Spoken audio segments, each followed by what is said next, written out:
Looking forward to NWA 75 this weekend in St. Louis here.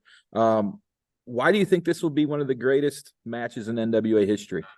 I don't think it's going to be one of the greatest matches in NWA history. I know it's going to be the greatest match in NWA history. Why? Why do I know that? Because I have foreseen it, I have manifested it, and I guess you could say great is subjective of people's opinion. So, in my estimation, the greatest moment and match in NWA history would be myself defeating the NWA World's Heavyweight Champion to become the World's Heavyweight Champion. I mean, it's pretty simple as that. Now, I know people want to argue for guys like Flair or Steamboats or, whatever, but the fact is, in my estimation, the greatest match in NWA history will be my defeat of Tyrus at NWA 75. Simple. What's it going to mean to you to win the NWA title here in St. Louis on an event that's so kind of historic, with wrestling at the Chase and things like that? That's such a good question. And I know how the first one felt when I became the TNA World Heavyweight Champion. And I know how it felt becoming it a second time. I can't tell you, because one thing, especially as I've progressed in life and in this industry, what I think this industry lacks and what life lacks is people living within how they feel within moments. Like they've had to fabricate how they feel or project how they feel or things like that. So when I do become the world's heavyweight champion, like I know what my last year's been like. I know what my last 5 years has been like. I know all the ups and downs, struggles, concepts, misalignments, changing of guards, energies, all this crazy that's happened. I can't tell you what it's going to feel like, but I can tell you it will be a moment of self-actualization. What's it been like working for Billy Corgan over at NWA? I love him. He's like a big creative brother. No, Billy is, he's the boss, so of course I'm going to say nice things, but I wouldn't have to, and I think he would respect it if I didn't. But I do enjoy working for him because I think we have a shared concept on what this industry is and what it can and should be, more so than what it is becoming and has been, if that makes sense. Mm-hmm. I think it was pretty evident just being a part of the World is a Vampire tour. Like, we had a ring, we were set up on the concourse. These people are here to see the Rival Sons, they're here to see Interpol, they're here to see the Smashing Pumpkins, of course.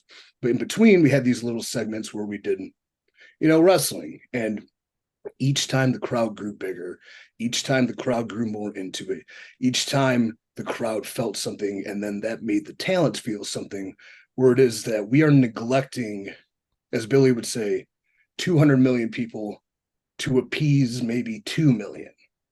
And I agree with that and wholeheartedly, because even if we are appeasing, providing something that can appease to the masses, or bring our brand and our awareness and our art and our love and our sport to more people, those niche fans will still be there. So I think wrestling has given too much to people online. I think it's given positions of power to people who have become from online.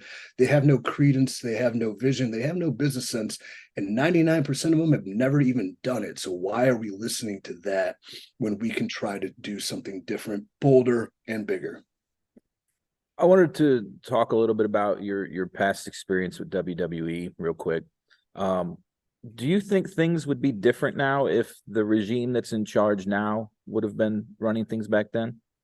I mean, isn't the creative, Paul being in charge? No, who's in charge? Well, Triple H running creative. I thought Vince had some sort of master plan and got back on top.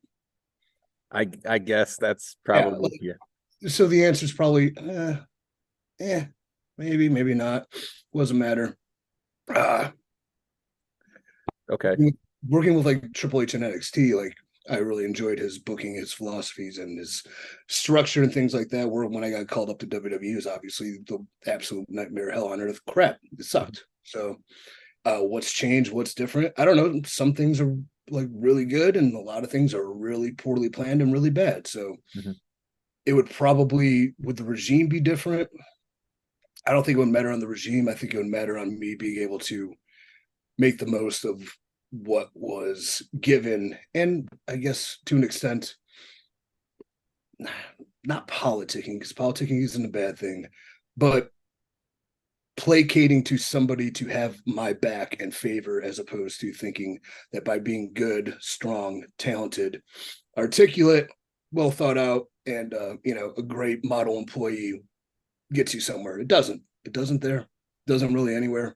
So you need people in your corner, and you need people to have your back, especially if they have power, because your success depends on them. And if their things succeed, they therefore look successful. And that's just business. I had read that you actually destroyed your action figures. Was that sort of a therapeutic thing for you? No, it's just a weird viral internet video. Okay. Okay. What I did is I saw my action figure at Target and I purchased it, and then I walked right in and threw it in the trash. So Okay. camera was off. I took it back out and I signed it and I gave it to a kid. So Oh, nice.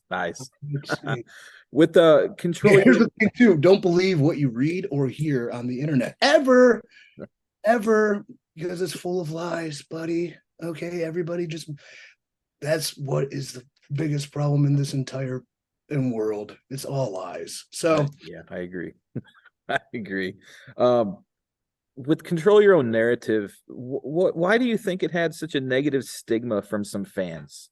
because fans believed the internet, and they believed a dumb lie that was released upon the fact that I was creating something that could have possibly been a threat to, lower tier mainstream promotions that blatantly tried to sabotage us early. And, I won't name any names and I don't need to, but then when they tried, I would just say we were running the same venue as them on WrestleMania weekend. Well, we don't know what we are. We're just trying something.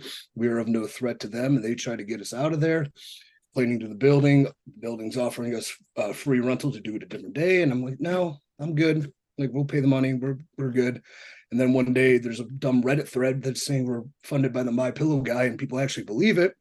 Well, that's the word that travels fast, and the lie tends to travel a lot further than any truth ever will. So it's that simple, and it's that idiotic. And you know what? It really affected a lot of people's lives. So I hope everyone got their pound of flesh for complete bullshit. Right on, right on. Is there a particular opponent throughout your career that you've really enjoyed working with? Yeah, all the ones I've beaten. All right.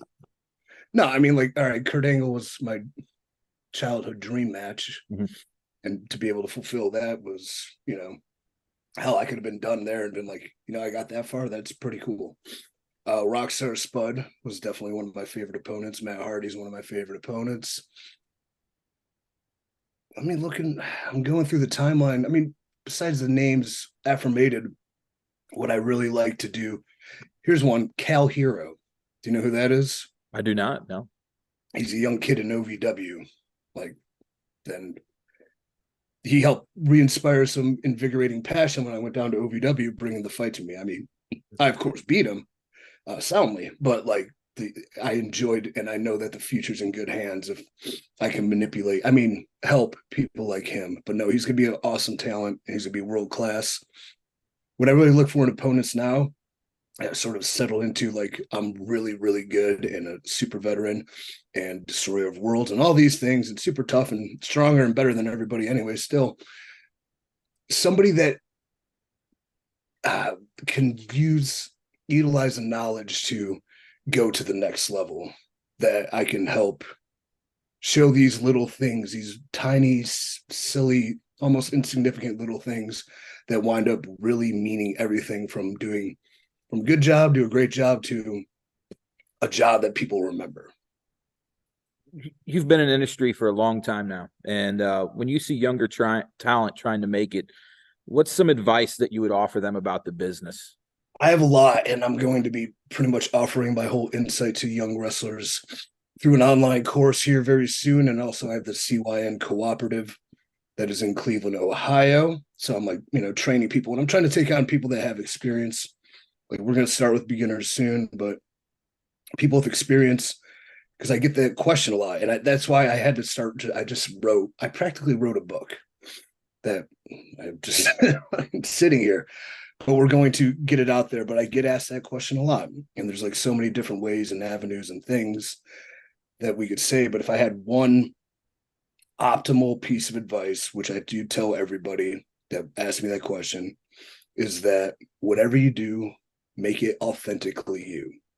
You do not have to do what you think people want you to do. You do not have to do the things like you see on TV that you want to do. Is that really you? Like, you have to find out who you really are, and you have to be that unique individual and turn it up and portray that, because only then do fans emotionally invest in something real and authentic. If you're fake, if you're lame, if you're a facade, they'll know.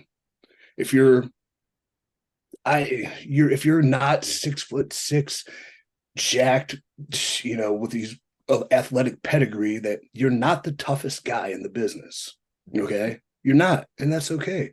But what are you? Well, I'm 5'7", I'm out of shape, and I have big, thick glasses. All right, so you're an underdog, but like, what makes you unique and your underdog story more imperative to anybody else who's portraying that same thing?